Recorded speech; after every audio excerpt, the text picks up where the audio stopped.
है। अनि गुरुबाले जहिले पनि बाइबल वचनको बेला एउटा डायरी लिएर आउनु अनि डायरीमा लेखेर राख्नु है, मैले भनेको वचनहरू चाहिँ घरमा गएर पढ्नु भनेर भन्नुभएछ। अनि त्यसपछि गुरुबाले अलिकति धेर भनिदिनु भएछ त्यो दिन चाहिँ कतिको पढ्दो रहेछ भनेर। अनि त्यसपछि घरमा गएर पढेको अरे रहेन रहेछ अरे त्यो पद मतीको कति कति भन्नुभएको रहेछ उहाँले।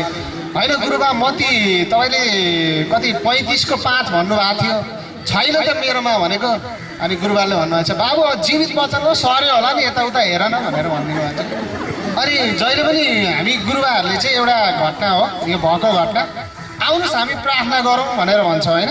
एउटा मण्डलीमा चाहिँ के भएछ भने सबैजना आउनु भएछ कि आउनुहोस् हामी प्रार्थना गरौँ भनेर आँखा चिम्लेर प्रार्थना गर्नुभएछ। आमेन गर्दा त कोही पनि रहेन रहेछ अगाडि। किन तपाईँहरू पछाडि भनेको तपाईँले आउनुहोस् भन्नुभएको थियो त्यो भएर आएको होइन। अनि तपाईँलाई थाहा छ प्रायः हामी